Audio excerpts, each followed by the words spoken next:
disolver, disolver temporalmente el Congreso de la República. También no es plagio, es copia. ¿Es copia, dice? Es terrible, ¿ah? Qué hombre visionario ese cojudo. Sí me declaro inocente, totalmente inocente. Hola, soy Pedro Salinas y esto es Rajes del Oficio. Hoy vamos a conversar con Rocío Silva Santisteban, expresidenta del Congreso. Rocío, bienvenida. Gracias, Pedro, por la invitación. Y bueno, vamos a conversar, hoy día en un día denso para el país, pero casi todos los días son densos para el país. Bueno, pero este es un día particularmente caliente, ¿no? Ayer el Tribunal Constitucional ha fallado a favor de restituir el indulto el indulto de Alberto Fujimori. Tus comentarios, ¿cómo interpretas este momento? ¿Por qué el apuro? ¿Cuáles son tus impresiones? Bueno, a ver, el apuro. Eso es importante. Y es lo siguiente, ¿no? Los magistrados del Tribunal Constitucional, excepto Augusto Ferrero, todos ya tienen el término vencido. Y bueno, como tú sabes, en el Congreso hay un proceso ya que está bastante adelantado para la elección de nuevos magistrados del Tribunal Constitucional. En estos momentos el Tribunal Constitucional, debido a la muerte del doctor Carlos Ramos, se encuentra con 6 miembros, 3, que son los que han votado en esta sentencia. Y como dijo Carlos Mejía, expresidente del Tribunal Constitucional y ex congresista por el Fujimorismo, en la mañana dijo algo así como se había dado un viraje político de la presidencia del Tribunal Constitucional, de Marianela Ledesma a Augusto Ferrero. ¿Por qué? Porque sabiendo que podría darse un empate en los votos de esta sentencia, de este habeas corpus, el que es el presidente del tribunal tiene el voto dirimente, y eso es lo que ha ejercido el día de ayer, y por eso es el motivo por el cual se ha, digamos, aceptado el habeas corpus, y Alberto Fujimori debe salir apenas se publique la sentencia. Así es, que todavía se calcula será en las próximas horas o eventualmente pocos días.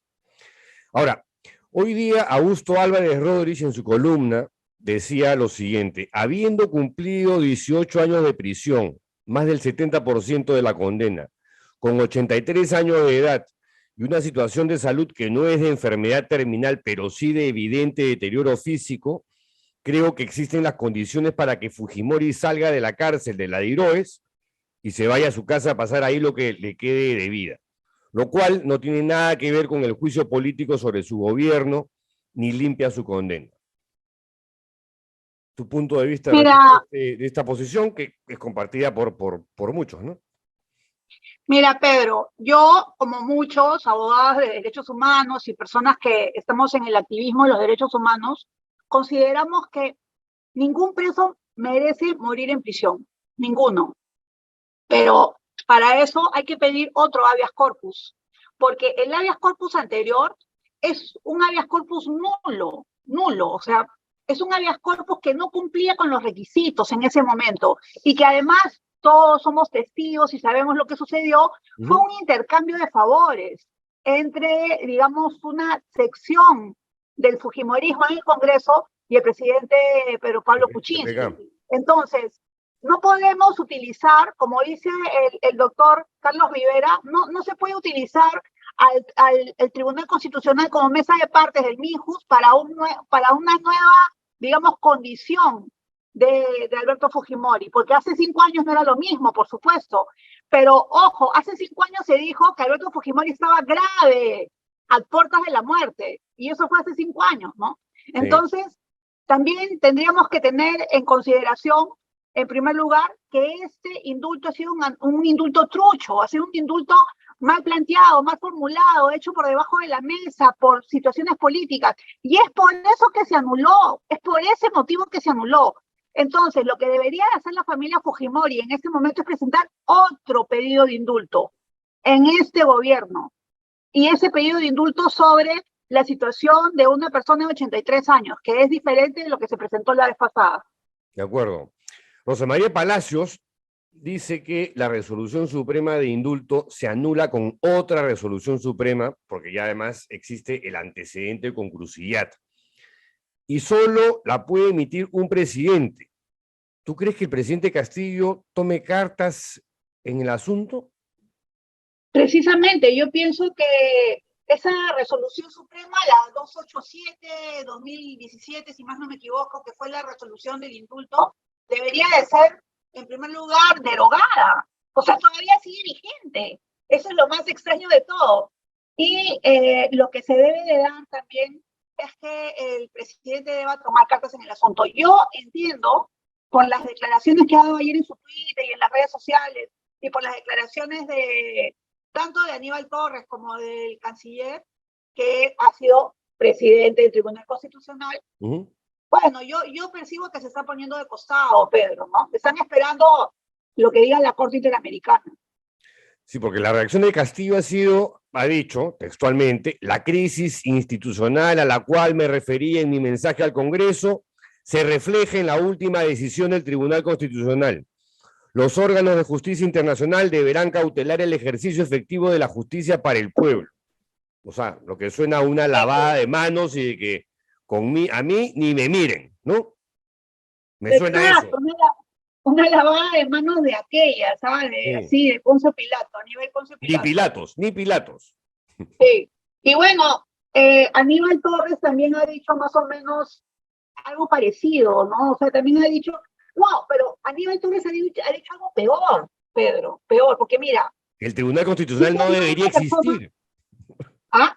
Que el Tribunal Constitucional no debería existir en su opinión. Eso es lo que ha dicho. Así es. O sea, eso es inadmisible, Pedro. Yo estoy totalmente en contra de esta sentencia. Me parece que es una sentencia política, me parece que se ha esperado el momento, me parece que Augusto Ferrero es una persona que le tiene deudas al fujimorismo. Pero, sin embargo, el Tribunal Constitucional sí debe existir, porque se requiere una instancia que haga control constitucional y que no esté en el Poder Judicial y que no forme parte específicamente de la Suprema, porque si no vamos a regresar a lo anterior. Si no tenemos ese Tribunal Constitucional, vamos a regresar a lo que había antes, que era una sala de la Suprema hace control constitucional, y eso no debe ser. O sea, es bien importante, muy importante, que los miembros del Tribunal Constitucional, como los miembros de ahora, sean elegidos por un Congreso, digamos, aún cuando sea un Congreso con complicaciones, pero por el Congreso. O sea, es diferente de los jueces son elegidos y adentro, en la escala jerárquica interna.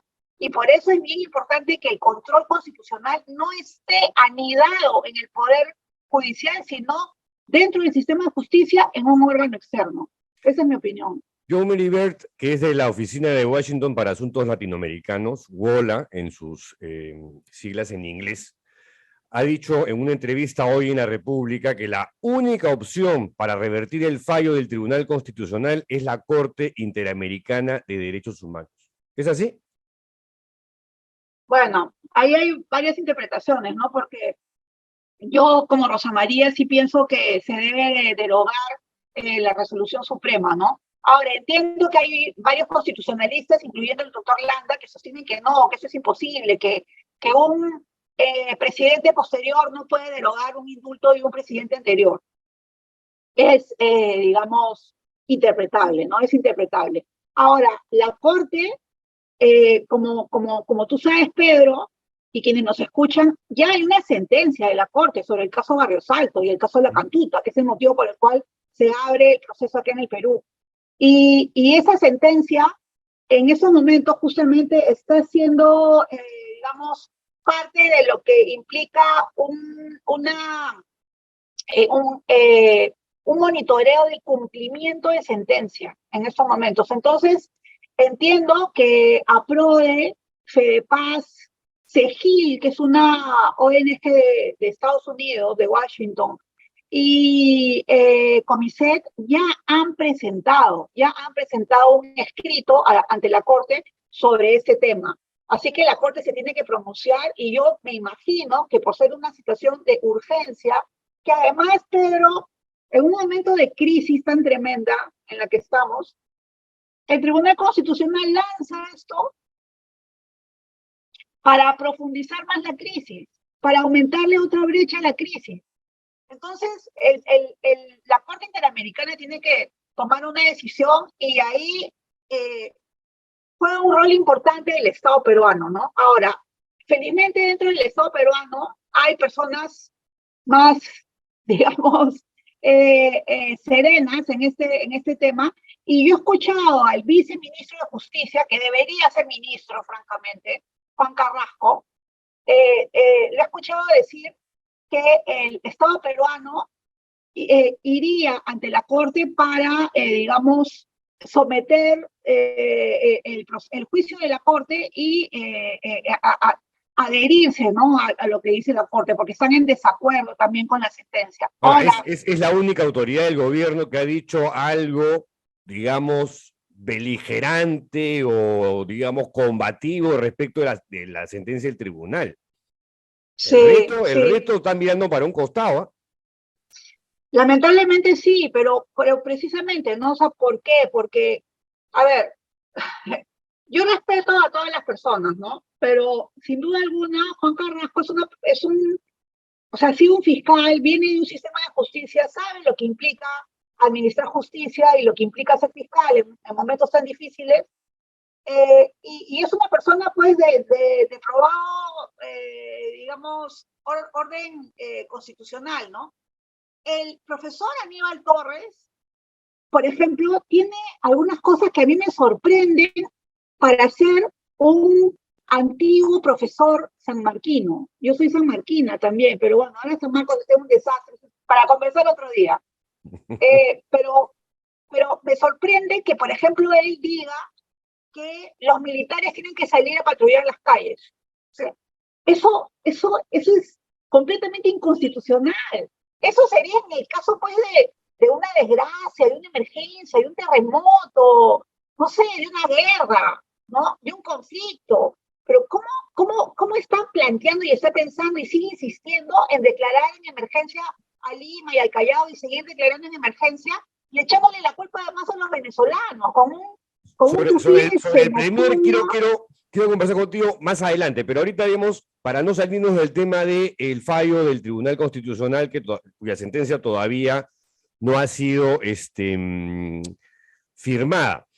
Claro. Tú mencionabas el momento y mi pregunta es, ¿cuál crees tú que va a ser el impacto de esta sentencia en este contexto, en este clima enrarecido de crisis política permanente en el que estamos sumidos todos los peruanos?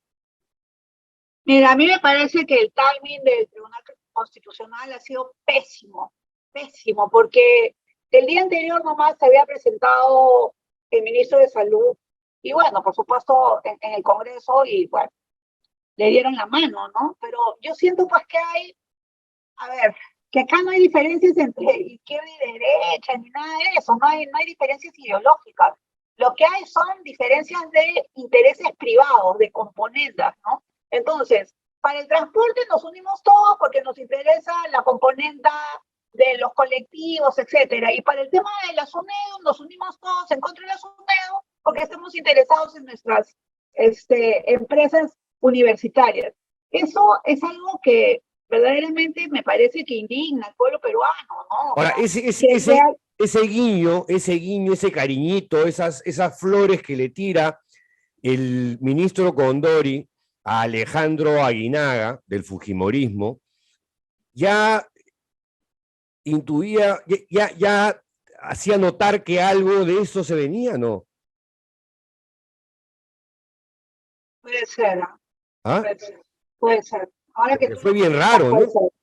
No, es que ayer, realmente, después de escuchar a Condori, ¿sabes qué? Además, tirándole flores a Aguinaga, ¿por qué? Porque Aguinaga había hecho un manual de prevención de cáncer del cuello uterino. Porque había hecho un manual de prevención, o sea que él no lo ha hecho, sino que lo hizo durante su gestión. Y se olvidó y borró para siempre las tema de las miles de esterilizaciones. mujeres que lo han denunciado y que en estos momentos Alejandro Aguinaga está siendo procesado por esterilizaciones forzadas en el Poder Judicial, en este momento, por 1.200 mujeres. Ya, o sea, no vamos a hablar de 300.000, no. 1.200 mujeres lo han denunciado a Aguinaga, a los otros ministros de Salud y a Alberto Fujimori. En este momento hay un proceso de juicio oral abierto. Y Condori no dice nada y lo felicita por un manual. Eso es verdaderamente la sobonería al nivel más chato y absurdo de las acomodaciones políticas. Eso verdaderamente a mí personalmente me da asco, realmente. Me parece terrible que estén sucediendo todas estas situaciones. Ahora, que eso no me hizo pensar para nada en el tema del Tribunal Constitucional, porque pienso yo que son fueros completamente diferentes, ¿no? Ahora, ¿pueden haber conversado? Sí, puede haber habido un timing, digamos, en ese momento para que ni el premier, ni el presidente, ni el ministro de Justicia digan nada. Puede ser también. Yo lo dudo, ¿ah? Yo lo dudo, pero Ya. no sé, todo es posible. Sí, porque la coincidencia como media extraña, ¿no? Sí, pero digamos, ¿por qué tres miembros del tribunal que no están de acuerdo con Pedro Castillo, digamos, harían algún tipo de pacto con el gobierno para que suceda algo así? O de repente el gobierno se enteraron de que ya estaba este proceso y ahí quiso pasarle la mano con Condori. Puede ser, ¿no? O sea, Condori es torpe, ¿no? Me parece. Es más que eso, pero bueno, ahorita vamos a entrar a Condori también. Para cerrar el tema del tribunal y las citas, Hernando Guerra García, de la fila del fujimorismo, ha dicho, si la izquierda fuera coherente, debería respetar el fallo del mismo Tribunal Constitucional que defendieron en el golpe al Congreso. Pero creo que es mucho pedir para un día. Bueno, ¿qué le puedo pedir de coherencia a mi querido Nano Guerra García? No sé, pero sin comentarios, ¿no? O sea, francamente, ¿quién habla de coherencia, no? En fin, yo creo que, como te digo, y vuelvo a repetir, sí pienso que un preso, ningún preso debe morir en la cárcel, pero pienso además que esta sentencia del tribunal es una sentencia muy, muy acomodada sobre un indulto que era nulo per se. Y ellos, digamos, han legitimado, ¿no? Ellos han legalizado una situación completamente ilegítima. Ahora, en términos políticos, esta sentencia del Tribunal Constitucional, ¿tú crees que favorezca, fortalezca al fujimorismo? Sin duda. Sí. Pero imagínate, Pedro, a Alberto Fujimori fuera. O sea, quizás los primeros días va a estar, no sé, los primeros meses estará callado, pero después va a salir a las calles, ¿no? O sea, a pesar de que es una persona mayor, está digamos, con toda su lucidez, ¿no? O sea, no es una persona que tenga Alzheimer ni nada por el estilo, es una persona que está con toda su lucidez y puede tener problemas de salud, como tienen todas las personas mayores, pero también, digamos, tiene bastante labia y puede salir y, en fin. Yo creo que va a ser, sin duda alguna, es un triunfo para el fujimorismo. Ya lo dijo ayer esta congresista Barbarán, ¿no? Diciéndole a Sigrid Bazán algo así como no más odio. Y el tema no es que acá sea odio, amor, odio, no hay esos sentimientos. Lo que, digamos, los sentimientos, o en todo caso, digamos, lo que está en funcionamiento en esta situación es la justicia e injusticia. ¿Y por qué se tiene que hacer justicia en nuestro país? Y tú, Pedro, sabes perfectamente, una de las personas que sabe que la justicia no funciona, es muy injusta, es muy injusta. En el Perú, absolutamente. Bueno, ya entrando a temas políticos, Daniel Salaverry ha sido designado consejero del despacho presidencial. Tus comentarios. Bueno, eso es también otra parte de, digamos, del viraje de Pedro Castillo, ¿no?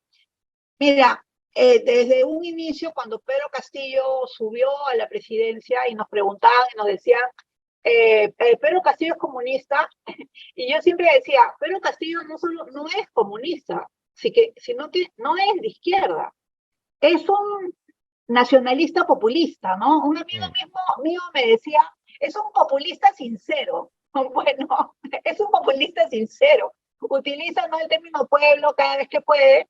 Y bueno, ha sido un sindicalista con ciertos problemas, ¿no?, y con cierto éxito, pero pienso yo que no es una persona, pues, que se pueda posicionar así como se posiciona Vladimir Cerrón como un marxista, ¿no? O sea, hay una gran diferencia ideológica entre Vladimir Cerrón y Pedro Castillo, ¿no? Entonces, Pedro Castillo está, siento que, digamos, aplastado por el puesto, y en ese sentido lo que está haciendo es tratando de poner puentes, ¿no? Poner puentes con diferentes grupos políticos, y me parece que, bueno, que tiene buenas migas con Daniel Salaverry, no sé por qué. Pero es una fijación, porque ya lo había puesto de presidente de Perú Petro, tuvo que dimitir por la presión de los medios, y ahora termina como consejero del despacho presidencial. Eso hace pensar, eso es algo raro, ¿no? Pero hace pensar como que hay deudas, ¿no? Como que hay deudas, porque ¿cuál era, digamos, el interés de ponerlo a Daniel Salaverry como asesor? Ahora, dice honorario, eso significa que es ad honorem, o sea, habría que preguntarlo, ¿no? O sea, ¿qué significa un asesor honorario? O sea, ¿le van a pagar o no le van a pagar? Si no le van a pagar, bueno, pues no, está bien. O sea, que el señor Daniel Salaverry, porque no, digamos, por amor al Perú, esté aconsejando a Pedro Castillo, pero vamos a ver si eso es así, ¿no? ¿Tú crees que va a ser el amigo imaginario del presidente? Bueno, lo que sucede también es que el presidente está muy mal aconsejado y muy mal rodeado de personas con, digamos, con líneas que ni siquiera, o sea, no tienen una línea política. Ese es el grave problema. Pedro Castillo... Porque no tiene línea, Rocío, no tiene línea. Ojalá tuviera línea, ¿no? Porque, digamos, alguien con línea sabe más o menos para dónde va a ir. Pero es que ese fue el grave problema, Pedro, ese fue también el grave problema cuando estaba Mirta Vázquez, ¿no? Yo me acuerdo que hemos hablado y le comentaba y le decía, oye, pero hay que, digamos, hay que ir hacia un horizonte político, porque si el presidente ha hecho, digamos, promesas durante la campaña, y varias de las promesas están vinculadas con temas de la izquierda de toda la vida, como la Asamblea Constituyente, que no es que la izquierda nosotros querramos convertirnos en el dictador de Venezuela, no, o sea, lo que nosotros queremos, honestamente yo por lo menos, pienso que la Constitución debe de ser cambiada, pienso que la Constitución es insuficiente, que la Constitución ya no da para esta época, para este momento. Necesitamos reconocer más derechos, los derechos de la naturaleza, etcétera. Pero bueno, el tema de la Constitución, fuera de acá. Ya lo sacó por completo. Pero ¿te parece que es, pero el momento que justamente, digamos, cuando tienes a la sociedad más o menos polarizada, con esta clase política que realmente es lamentable, una asamblea constituyente en este contexto? No, a ver, Pedro, no, yo no estoy a favor de una asamblea constituyente en este momento, no. Okay. Yo estoy a favor de una asamblea constituyente desde que Javier Díaz-Canseco nos convocó a un grupo de personas para trabajar por el tema de la asamblea constituyente, es decir, hace más de 12 años. Hace más de 12 años.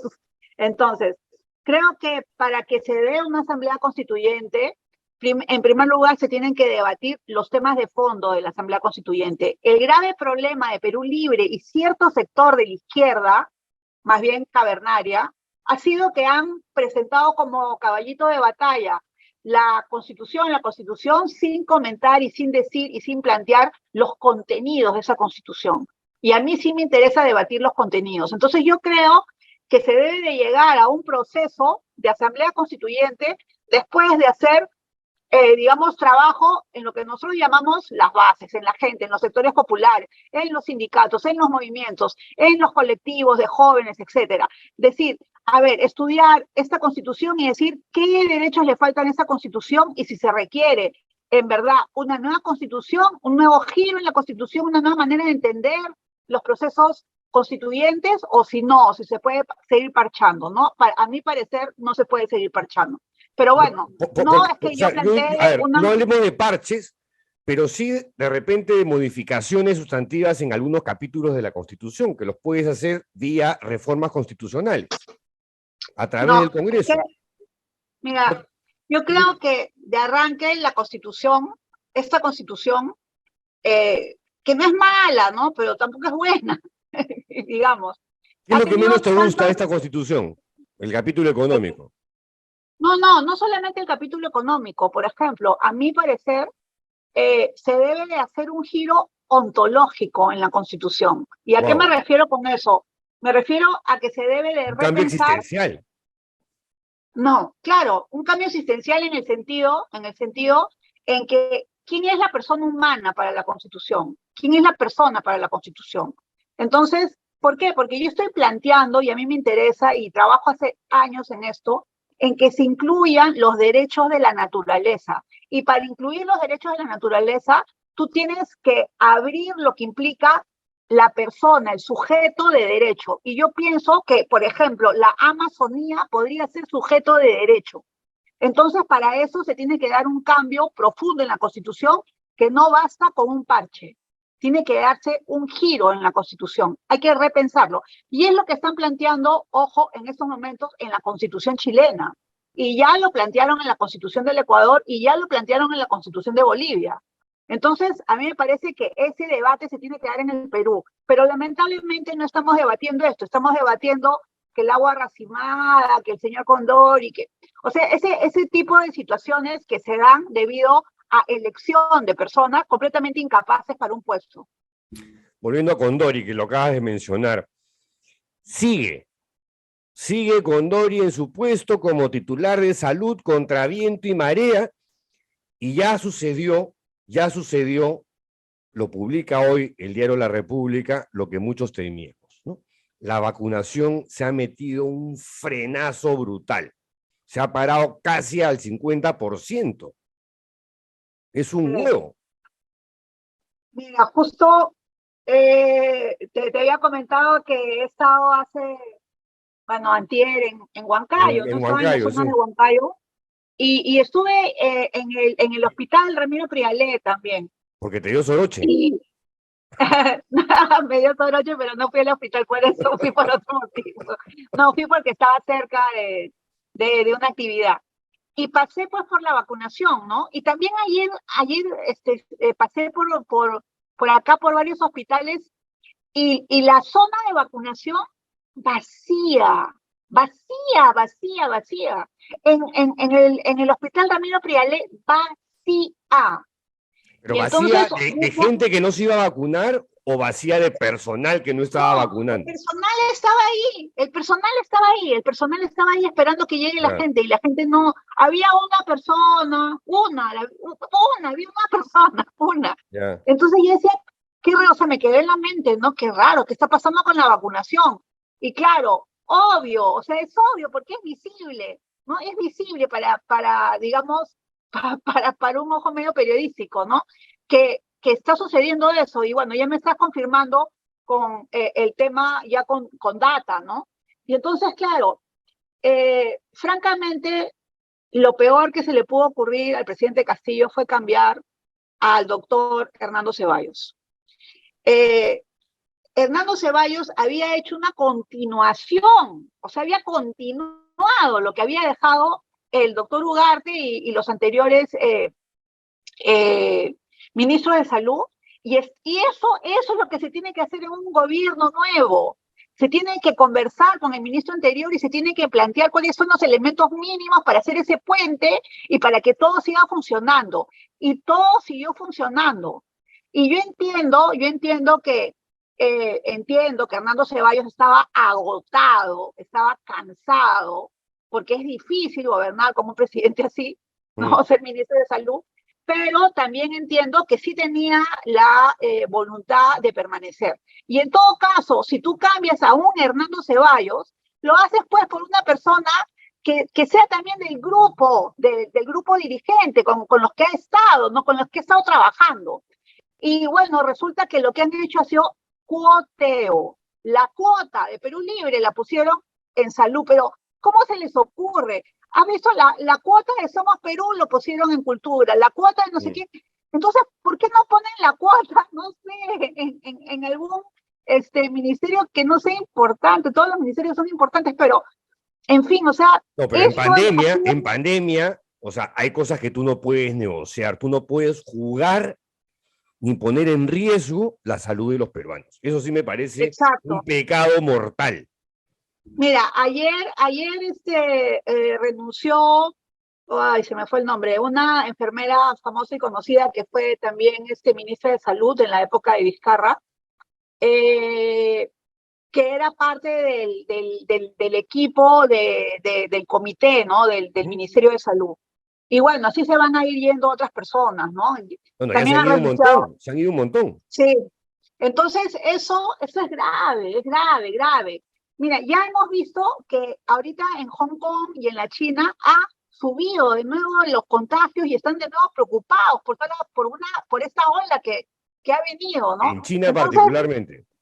Exactamente, entonces, ¿cómo no vamos a proteger a nuestra población? Lo que nosotros necesitamos, nos hemos dado cuenta, es obvio, que con la vacunación hemos podido aguantar la ola del Omicron, con la vacunación. Entonces, ¿qué sucede si Pfizer, que ya lo están pensando, lanzan una cuarta vacuna, y si nosotros requerimos esa cuarta vacuna y salimos a las plazas internacionales y no podemos comprar la cuarta vacuna? Entonces, eso va a ser un desastre. Y como tú dices, en plena pandemia, poner a una persona que no tiene, o sea, bueno, él me da, no sé, me da entre rabia y un sentimiento como de vergüenza ajena. Porque él sale a decir, no, yo sí soy idóneo, yo sí soy una persona idónea. Me parece terrible que el ministro salga a decir eso. No, además sale en una entrevista en el canal, en la televisión pública, ¿no? En plan chabacano, riéndose, haciendo chistes, ¿no? Su primera intervención ante un medio de comunicación. Lo que yo percibo es que las personas no se están dando cuenta, y no sé, no han viajado por el Perú o qué, de la gran responsabilidad que implica un cargo como el de ser ministro de este gobierno y de todos los gobiernos.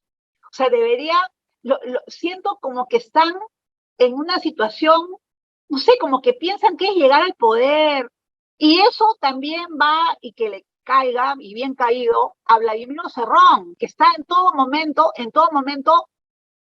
haciendo estos pactos, ¿no? Con Pedro Castillo, y poniendo a esas personas que además son completamente, o sea, él siendo médico, Cerrón no va a saber que Condori es un inepto, sabe perfectamente, pero lo tiene ahí, ¿por qué? Porque es leal a él, y lo que le interesa son las lealtades, no le interesa el país. Bueno, mira, la verdad que estamos en una situación tan lamentable. El que gobierna es Castillo, ¿no? En teoría. Sí, claro, Castillo, pero a ver, o sea, lo que yo digo es ya, entonces Castillo habla con Perú Libre, ¿no? Ya, porque Perú Libre lo llevó pues a la presidencia, y entonces dice, bueno, ya, o sea, ustedes quieren que 3 ministros, ya, pero pues tendría que negociar en primer lugar, o sea, decir no, ahí tampoco, ahí tampoco, ahí tampoco. Y lo que yo digo es, Cerrón, o sea, dice, ya, yo quiero poner 3 ministros, pero ¿por qué los quieres poner? Se supone, porque, bueno, pues son gente de mi partido y quiero que también gobiernen. Pues debería de pensar en que se tiene que poner a personas que son idóneas. Calificadas, tecnócratas. Él sabiendo que, él siendo médico, ¿acaso no sabe de la incompetencia de Condori? Él siendo médico lo sabe y lo pone. ¿Y por qué lo pone? Porque es leal a él. Es lo único que les interesa. Y lo pone porque Castillo se lo permite. Lo pone porque Castillo se los permite y porque van a ser los titiriteros obviamente, de Cerrón, ¿no? Entonces, es como, no sé, pues también haber puesto a Guido Bellido como premier, ¿no? Bueno, ya tenemos prácticamente 8 meses y este gobierno es como si no hubiese arrancado. porque ministro que pone, ministro cuestionado. Por lo En que sea, efecto. pero donde la meritocracia simplemente es un factor ausente en la toma de decisiones, en los criterios a emplear para designar a cuál ministro para cualquier sector. Una Exactamente. Y no solo desgracia. eso, yo creo, pero creo que el tema de no meritocracia es un tema ya casi ideológico de Pedro Castillo, porque Innato, fíjate que innato, está en su una de las ADN. cosas, una de las cosas que dijo el día martes en el Congreso fue como gran, no sé, noticia, que a las universidades públicas van a entrar las personas sin dar examen. ¿Qué? O sea, ¿por qué? ¿Por qué? ¿Qué implica eso? ¿Qué implica eso? ¿Qué implica que todos los que se matriculan van a ingresar? O sea, primero, no hay capacidad para todos, uno, en las universidades públicas. Yo conozco más o menos San Marcos, no hay capacidad en San Marcos. Entonces San Marcos va a tener que decir ya, yo doy 2.500 Vacantes. digamos, cuotas para que ingresen los estudiantes. Ya, ¿y quiénes van a ingresar? Los que se matriculan primero. O sea, el que más rapidito entra en la página web. Es que eso me parece pésimo. Pero ¿qué era lo que había y lo que se daba antes cuando nosotros hemos estudiado en la universidad, Pedro? Todos se ponen el examen de ingreso. Todos. Para ingresar a la universidad. ¿Por qué? Porque se requería meritocracia. Y tenías que formarte para el examen de ingreso. Y bueno, así tenías que estudiar más para el examen de ingreso. De hecho, yo estudié cosas que en el colegio no me habían enseñado para el examen de ingreso. Eso no se debe de dar, debe de darse de otra manera. Pero Ahora, entrar a una universidad pública va a ser como entrar a un nido. entrar a una universidad pública va a ser como comprar una entrada para un concierto de rock. El que entra más rapidito, ¡pa! Ya, ahí estoy, ya, entré. Así va a ser, Ahora, así va a ser, Pedro. Otro tema importante, Rocío, ¿por qué tanta reticencia de Castillo en aclarar los vínculos con la lobista Carolyn López y transparentar las reuniones en la casa de Breña? Castillo, ¿crees tú que está salpicado por la corrupción? Porque esta opacidad, esta falta de transparencia ya es más que sospechosa, ¿no? Mira, cuando uno gobierna, no solamente debe de ser él una persona honrada, también tiene que saber manejar a las personas de su entorno. Y las personas de su entorno tienen que ser lo suficientemente honradas para trabajar por el bien del país. Si tú encuentras a un secretario de Palacio de Gobierno, la persona de tu entera confianza, con $20.000 en el baño, o sea, tendrías que haber salido, ¿no?, al ámbito de lo público a decirle a este individuo su vida. ¿Qué fue lo que hizo el señor? Dijo que lo habían sacado, que ya no era secretario, y no dijo nada más y se quedó callado. ¿Por qué se quedó callado? Hasta el día de hoy, ¿eh? Hasta el día de hoy. Hasta el día de hoy. Entonces el presidente Pedro Castillo, él dice que no, yo soy honesto, yo soy honrado, yo no he robado ni voy a robar. Entonces, ¿por qué usted no sale y verdaderamente dice la verdad de lo que está sucediendo? ¿A quién le vas a salpicar? A su familia, pero cuando alguien va a Palacio de Gobierno, vas a llevar a tu familia, o sea, lo primero que haces es llevar a tu equipo del partido, pero como no tienes partido, bueno, a tu equipo, pues, y a tu equipo, a la gente con la que crees que va a funcionar la cosa. Hay peruanos honrados que pueden trabajar, no solamente en Lima, hay peruanos honrados en Arequipa, en Ayacucho, en Huancavelica. ¿Y por qué no los llamas a ellos y llamas a todos tus parientes y a toda tu gente y a todos los paisanos de Chota? Parece que todos los tecnócratas del Perú están en Chota. Claro, o sea, no puede ser, ¿no? O sea, no, esa no es una manera de gobernar. O sea, se dan demasiadas deficiencias, ¿no? Demasiadas deficiencias. Ahora, y yo, francamente, Pedro, yo hasta ahora, ¿verdad? Yo le doy el beneficio de la duda, ¿no? Todavía. A Pedro Castillo, le doy el beneficio de la duda, pero, pero para mí... En materia de corrupción. Hay duda, o sea, pero el problema es que tú no has controlado a los corruptos de tu alrededor, y no los has votado, y no los has sacado, y no los has denunciado, y los estás encubriendo. Y cuando tú haces eso, te conviertes en un encubridor. Totalmente de acuerdo. sobre todo cuando, digamos, el que te maneja como un titiritero, se llama Vladimir Cerrón, que tiene varios señalamientos en la justicia, ¿no? Que está implicado en varios casos absolutamente irregulares y criminales y delictivos. Bueno, mira, ahí está. ¿Ah? Claro, Eso es lo y que no, tiene, pues. exacto, y claro, si tú no has tenido, digamos, un grupo político que te puede respaldar, que eso ha sido lo que ha sucedido, ¿no? O sea, Pedro Castillo sube y lo primero es que se da cuenta que ese grupo político no lo puede respaldar, ¿no? Y entonces él en ese momento dijo, no, Vladimir Cerrón no va a ser ni siquiera portero del gobierno. Ya, bueno, o sea, lo dijo, fue un decir. Pero Pero el portero es el que está gobernando finalmente. O se, sea, porque si no porque tienes es la grupo persona que, político, lo construyes, ¿no es claro, cierto? es la persona que le está poniendo a la gente, ¿no? Entonces, el grave problema que ahí tienes, el grave problema que tiene Castillo, es que no tiene un equipo, no lo ha tenido, y no ha confiado en personas que quizás hubieran podido ayudarlo. ¿Ah? Que Ya, yo pero pienso que más allá de eso, Rocío, además no tiene la capacidad, ya está demostrado hasta la saciedad, no tiene la capacidad ni las dotes de estadista, no tiene las habilidades de el político que, si no tiene fuerza política, empieza a construir de una u otra forma en el ámbito académico, en el ámbito de la sociedad civil, entre las fuerzas políticas, ante la opinión pública, con los medios de comunicación, a los cuales simplemente no les da entrevistas o no les daba las entrevistas, y cuando se las da en dosis homeopáticas, y cuando las da después se arrepiente porque siente que lo aprietan, ¿no? Que la prensa es su enemiga. No, pues, o sea, ese tipo, digamos, no puede ser presidente.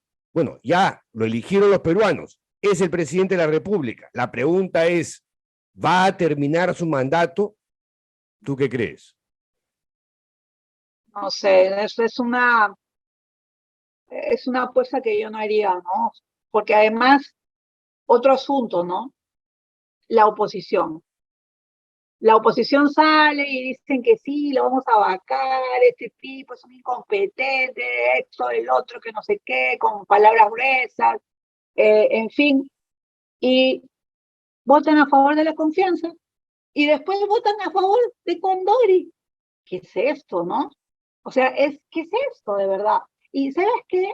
Ese tipo de política yo ya la había visto en el Congreso 2020-2021. ¿Ah?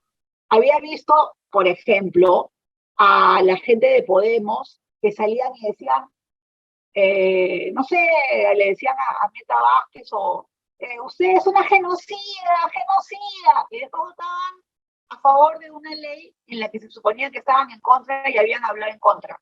Entonces, ahí hay algo verdaderamente, digamos, muy opaco en las relaciones entre el legislativo y el ejecutivo, que yo creo que son pactos políticos para beneficio inmediato de ellos, ¿no? Tanto de los congresistas como del ejecutivo. No, Y eso en la es oposición completamente, siguen intereses subalternos. Eso también totalmente, está recontra claro. totalmente, totalmente, y en contra del país. Y obviamente la gente se da cuenta, la gente... En esa línea de pensamiento ya digamos que nos ubica en el cuadro global. Un adelanto de elecciones, que se vayan todos, porque el presidente Castillo claramente es un incompetente que no puede gobernar, está demostradísimo. Esta clase política que tenemos en el Congreso tiene más desaprobación que el propio Castillo. Dina Boluarte, o sea, ya, ella sería, si renunciara a Castillo, le sale por ahí un arrebato de dignidad y dice, ¿saben qué? No tengo la capacidad de gobernar, de llevar las riendas de este país. No, no puedo, no me da, ¿no? Entonces, me voy, doy un paso al costado, que entre Dina Boluarte, que es lo constitucional. Pero, bueno, esa es una alternativa. Yo no sé cómo la ves. O sea, la pregunta es cuál es la salida política de esta situación, que estamos de verdad que cuánto más va a durar, estamos como pegados con baba. Yo estoy bien agotada políticamente, de verdad, siguiendo, digamos, igual que tú, ¿no? O sea, Creo que estoy contribuyendo a tu estrés, políticas a Rocío, diario. ¿no? ¿Ah? Creo que estoy contribuyendo a tu estrés con esta conversación. No, pero bueno, a ver, pero hay que tener esperanzas, ¿no? Hay que tener esperanzas. Yo siempre Eso me dicen pienso todos. que hay que tener esperanzas. Eso me ¿Ah? dicen todos mis No, entrevistados, pero sí, ¿cuál es la pero a ver, salida? no, es que yo creo que la salida, en verdad, va a ser que se vayan todos, pero no ahorita. Porque Ya, en esos ¿cuándo? momentos no, o sea, si se van todos, ¿quiénes van a venir? Los mismos, pues. Esa es la otra El pregunta grave de problema, fondo. el grave problema, Pedro, el grave problema es el sistema político. Así es, El así sistema es. político y el sistema de partidos se ha vuelto una burocracia infernal. Una burocracia infernal en la que verdaderamente partidos impresentables que no tienen, o sea, no tienen ni militantes, están en esos momentos en la arena política y partidos que no es el mío, pero el Movimiento Nuevo Perú no puede inscribirse. ¿Por qué? Porque le faltaba el ABC, la 4834. No puede ser, pues, o sea, no puede ser, eso a mí me parece increíble. Y eso, por ejemplo, para la militancia del Movimiento Nuevo Perú ha sido un golpe tremendo, ¿no? Porque han estado durante años buscando firmas, y al final los han sacado de competencia, no por la cantidad de firmas, sino por la cantidad de comités en cada distrito. Y también es, ¿por qué no es comité? Porque no tiene un letrero que dice comité. ¿Y cuántos comités hemos visto de Podemos en Huancayo? ¿Cuántos comités hay? No hay ni uno, pues. Entonces, es una cosa infernal, es la burocracia, es un sistema absurdo, un sistema de partidos completamente absurdo. Es más, la gente ni siquiera quiere militar. ¿Cuánta gente de izquierda conozco yo que les digo, pero bueno, hay que militar, compañeros, hay que militar? No, ¿yo en qué partido voy a militar? En paz, no quiero militar en ninguno. Y no militan. O sea, no es lo de antes. Incluso es más, Pedro, o sea, yo me acuerdo cuando estaba en la universidad, había gente también del PPC, o sea, honesta, gente honesta, incluso apristas hasta la médula, honestos. Ahora, ¿quién quiere? O sea, ni hasta el aprista más aprista quiere militar. Odian sus propios partidos. O sea, hemos llegado a la destrucción del sistema de partidos. Entonces, hay que pensar en otra cosa, Hay que pensar en otra cosa. Y lo que pasa es que no pensamos en otra cosa porque nuestros grandes pensadores, los grandes cientistas políticos, casi todos formados en Estados Unidos, tienen un chip en la cabeza de que solo hay una forma de sistema de partidos. Y eso es lo que no debemos de hacer. Lo que debemos de hacer es creación heroica, pues, desde el Perú, repensar en algo, en qué manera podemos cambiar este sistema de partidos corrupto. Hay varios temas ahí. Bueno, tú te has encargado de machacar y remarcar que Pedro Castillo no es un hombre de izquierda. Sin embargo, para el imaginario colectivo, el gobierno de Pedro Castillo es un gobierno de izquierda. ¿Cómo ha afectado Pedro Castillo a la izquierda peruana? Bueno, de la peor manera. Te saca la chaqueta, te acaloraste. No, es que, Pedro, la verdad es que tu tocayo ha afectado. A mí no me endoses las culpas. Ha afectado a la izquierda, por supuesto que sí. Mira, nosotros, un grupo de algunos partidos de izquierda, nos estamos reuniendo y vamos a convocar a un encuentro de las izquierdas para el día 27 de marzo, que cae domingo en nuestro clásico local. ¿Cuánta gente crees que vaya a ir? No creo que vaya mucha gente, pero será un primer encuentro. O sea, ¿quiénes somos? Somos 8 partidos, incluyendo el Movimiento Nuevo Perú, Patria Roja, el Partido Comunista, en fin, algunos en movimiento, algunos, digamos, colectivos nuevos, incluyendo el colectivo Anatallá, del que yo formo parte, ¿no? Que somos nuevos, digamos. Y también partidos más... ¿Cómo se llama tu colectivo? colectivo Ana Tallada. Ana Tallada Ana. era una feminista que formaba parte de nuestro grupo y que lamentablemente murió hace unos años y por eso a nuestro grupo le pusimos ese nombre. Pero bueno, estamos repensando el nombre porque es un nombre de quien queremos mucho, pero difícil de recordar. Sí. En todo caso, digamos, nosotros nos sentimos bastante cerca de quienes, a ver, del grupo El Movimiento, de Indira, de Marisa. Obviamente también nos sentimos cerca digamos, del grupo del Movimiento Nuevo Perú, especialmente por ejemplo, de Eduardo Cáceres, de algunas personas que son, digamos, más periféricas a Verónica. Ya, pero Y por supuesto en el también caso particular de Verónica Mendoza, ¿cómo ha quedado ella y su grupo en el gobierno de Castillo? Bueno, yo creo que Verónica, a ver, creo que me da la impresión de que ya cumplió un ciclo, ¿no? Que ha sido importante para convocar a los jóvenes, etcétera, ¿no? Vamos a ver, ¿no? Porque siempre en la política uno se reinventa y Verónica es muy joven, ¿no? Es muy joven, tiene que 40 años, ¿no? Es bastante joven y me parece que es una persona muy honesta, ¿no? Solo que hay ciertas decisiones que no han sido positivas, ¿no? Pero me has dicho que Verónica Mendoza ya cumplió su ciclo. Pienso Ya pero fue. que se puede reinventar, pienso que se puede reinventar Verónica y puede renovarse, digamos, ¿no? Pero pienso también que hay mucha gente joven dentro de la izquierda que debería de tomar en estos momentos la batuta. Pero O sea, crees, lo que hace- pero me estás diciendo que Verónica Mendoza se quemó o no se quemó con el gobierno de Pedro Castillo. no sé si se quemó, o sea, no O sea, diría esa palabra. ha salido Pero incólume. no ha salido incólume porque ella en un momento determinado no se definió, ¿no? Y por ejemplo, cuando Mirta Vázquez y Abelino Guillén renunciaron, Anaí Durán no renunció.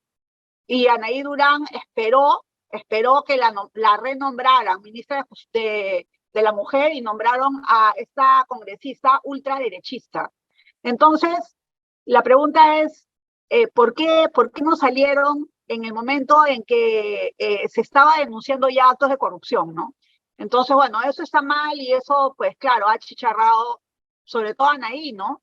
Pero más allá de eso, yo creo que el movimiento Nuevo Perú no se limita a unos cuantos, ¿no? Así como el movimiento de estos otros colectivos que te estoy comentando no se limita a Rocío Silva o a otras personas. Hay muchos compañeros y compañeras jóvenes que deben de tomar la batuta. O sea, yo creo que nuestra propuesta como Perú, como peruana de izquierda, es que los jóvenes tomen la batuta. O sea, yo sí creo, por ejemplo, en el proceso que se ha dado en Chile, que tenemos a un presidente de 35 años, que es la generación de las personas que estuvieron en las movilizaciones. Yo creo que la generación que debería de tomar la batuta en estos momentos son precisamente esa generación que salió en las movilizaciones de noviembre de 2020 y que verdaderamente han demostrado que no solamente tienen un gran, digamos, coraje y una gran capacidad de indignación, sino también de organización.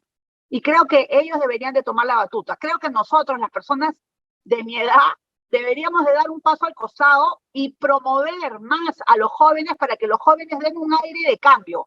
Pero ojo, no por ser joven vas a plantear, digamos, ideas de cambio, ¿no?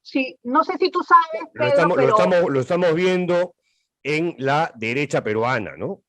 Mucha gente joven que plantea ideas y posiciones ultraconservadoras. Exacto, sí, y también hay en la izquierda, ¿no? O sea, te quería decir que no sé si sabes que en la izquierda latinoamericana y mundial, en estos momentos hay dos posiciones en torno al tema de Ucrania. Creo que tu gato se está ahogando, se ha metido ahí en una... Sí. Se ha envuelto ahí en una frazada, no sé si se está ahogando o está jugando nada más. Te tiene miedo, disculpa, Pedro. Te interrumpí. Te tiene miedo, mi gato. No, es que mi gato ha escuchado que estamos hablando de esas cosas y se ha metido debajo de todo. Es probable, No, es probable. Lo que te quería decir es que ahora las izquierdas latinoamericanas y las izquierdas del mundo estamos dividida sobre el tema de Ucrania, pues, ¿no? O sea, ese es uno de los temas que nos ha dividido. ¿Por qué? Porque hay cierta izquierda, que es la izquierda que a mí me interesa representar, la izquierda feminista, de derechos humanos, la izquierda ecologista, que estamos, por supuesto, totalmente en contra de la invasión, pues, ¿no? Que cuestionamos a Putin, que además es un hombre de derecha. Pero Totalmente. hay Es un capitalista mercantilista, pero mira, o sea, además ultraconservador, homofóbico. ultraconservador, machista, ultraconservador, a favor de las oligarcas rusos. O sea, el tipo es un Y impresentable. dictador, Bueno, y dictador. No le y gusta se ha el mantenido en el poder contrapeso de años de años. poderes. Entonces, ¿cómo es posible que haya sectores de la izquierda que en América Latina y en el Perú defiendan la invasión? ¿Cómo puedes defender una invasión? Es imperialista, es una invasión imperialista y nosotros, la izquierda tiene que estar en contra de todos los imperialismos, sea el imperialismo norteamericano o el imperialismo ruso. Pero resulta que hay personas que están defendiendo a Putin. A mí eso me parece increíble, realmente. Y las dictaduras de izquierda. O sea, Sí, por supuesto. Bueno, compañeras y compañeros tuyos, ¿no? Que se muestran dubitativos cuando tienen que pronunciarse sobre Cuba o Venezuela o Nicaragua. Así, bueno, a ver, sobre el tema de Cuba es complejo, porque, a ver, ¿Qué cosa es complejo ahí? No, obviamente de que hay una situación de hace más de 60 años en la que solamente hay una propuesta y tienes a todos los cubanos de Miami esperando.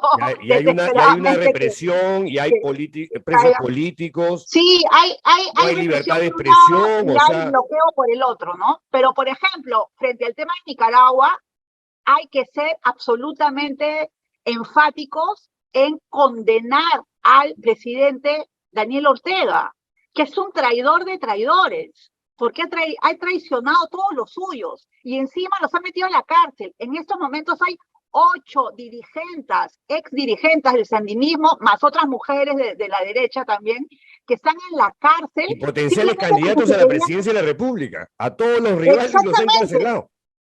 O sea, solamente porque querían, digamos, ser candidatos a la presidencia. Eso es una cosa, los chamorros, los han maltratado de una manera increíble, siendo ellos, digamos, liberales, ¿no? Pero no solo eso, sino que también a la gente que ha sido su gente, sus amigos, su gente. Entonces, a mí me parece que lo de Daniel Ortega es verdaderamente demencial y hay que estar absolutamente en contra. Y lo del proceso de Venezuela, el grave problema en Venezuela es que hay un deterioro, más deterioro, más deterioro, deterioro. Y incluso la última noticia de Venezuela es que el presidente está feliz ahora con Estados Unidos. Ah, sí, claro. Ahora habla maravillas de Joe Biden porque le está comprando petróleo. Como cancha. Entonces, Pero Maduro, ¿es un dictador o no es un dictador? Bueno, Maduro es una persona que se ha quedado ahí mucho más allá de las posibilidades que debió de hacerlo democráticamente. Eso no es democrático. Pero además digo, son totalmente acomodaticios, ¿no? Entonces, es bien complicado, es bien difícil. Yo entiendo que hay situaciones varias, pero por ejemplo, en estos momentos, la izquierda que debería, digamos, de ser una especie de hermanos para poder compartir con ellos, es la izquierda de Gabriel Boric, es la izquierda de Gustavo Petro en Colombia, y bueno, son las izquierdas que están luchando también en contra de Bolsonaro en Brasil, y en contra, incluso la izquierda venezolana. Pedro, la izquierda venezolana, sectores de la izquierda venezolana están luchando en contra de Maduro. Y eso no lo vemos. ¿Tú reconoces, Rocío, que la izquierda en el Perú está bastante lejos de la vanguardia, la cosa progresista? O sea, yo entiendo que hay sectores en los que te encuentras tú, por cierto, que sí apuestan por una izquierda más progresista, pero hay otra izquierda que, digamos, se ha quedado anclada en el pasado. Así como en la derecha, hay una derecha bruta y achorada, según la definición de Juan Carlos Tafur, y cada vez es más grande, ¿no? Aterradoramente más grande, y más ultraconservadora, y creciendo no solamente en el Perú, sino a nivel global, lo cual también es inquietante. En el caso de la izquierda, lamentablemente, y ahora con el gobierno de Castillo, estamos viendo pues que esa izquierda, por ejemplo, paridad cero, ¿no? 3 mujeres. Boric ha puesto como 14, creo. Pues es otro tipo de izquierda. Sí, A ver, una mira, autocrítica. Te estoy pidiendo una autocrítica de la izquierda en el Perú. ¿En qué ha fallado? bueno, lo que pasa es que Doctora Silva Santisteban, un diagnóstico, por favor.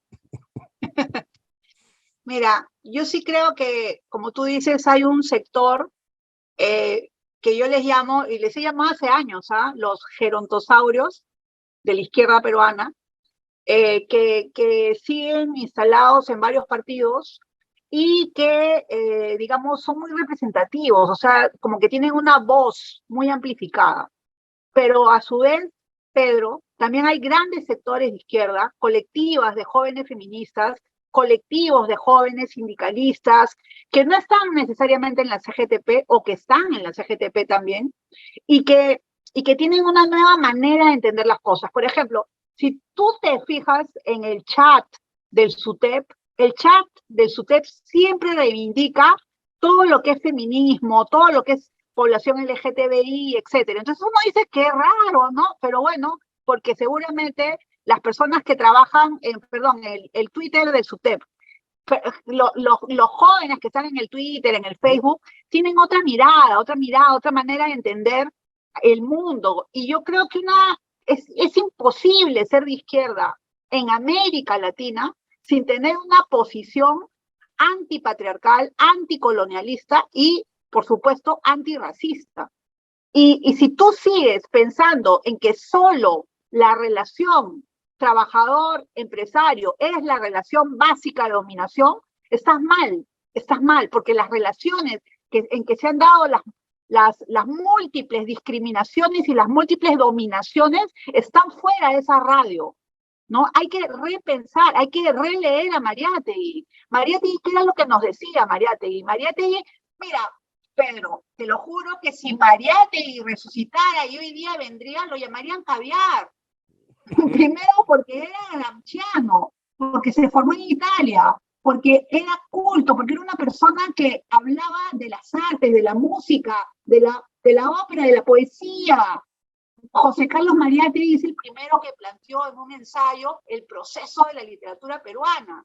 Para la izquierda gerontosáurica, eso es un caviar. Entonces, Además escribía, era colaborador permanente de la revista Mundial. Bueno, el gran Amauta, digamos, que planteó, una de las cosas que dijo era que su revista, Amauta, la revista de la izquierda peruana, tenía que calzar con los grandes pensamientos mundiales, y por eso escribían ahí Sigmund Freud, Albert Einstein, etcétera.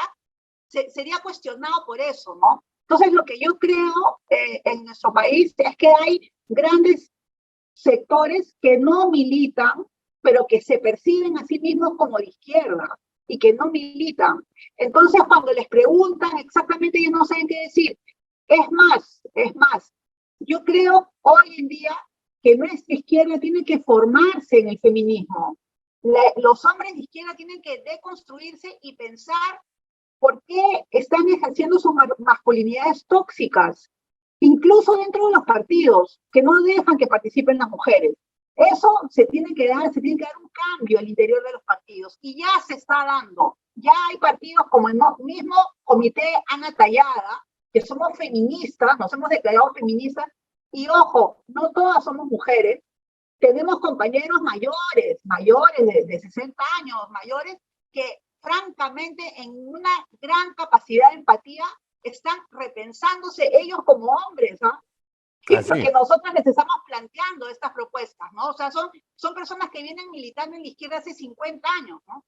Y también están, por ejemplo, el partido Tierra y Libertad por el Buen Vivir, que tienen un componente ecologista profundo. Y a mí me parece que todos estos nuevos movimientos, que yo espero que crezcan, son los que están planteando una nueva mirada de la izquierda en el Perú, porque tenemos que ser definitivamente ecologistas, tenemos que repensar lo que implica el cambio climático, que es la destrucción de la especie humana. Mira, Hugo Blanco, que era trotskista cuando era joven, ¿no? Y que es el gran dirigente de izquierda, hace tiempo me dijo algo, ¿no? Porque yo le pregunté, ¿por qué eres ecologista, Hugo? ¿Por qué eres ecologista? Y él me dijo, mira, yo antes luchaba por los campesinos. Ahora creo que es mi deber hacer una lucha por la humanidad en su conjunto, porque nos estamos dirigiendo a la destrucción del planeta y es urgente que pensemos en la madre tierra.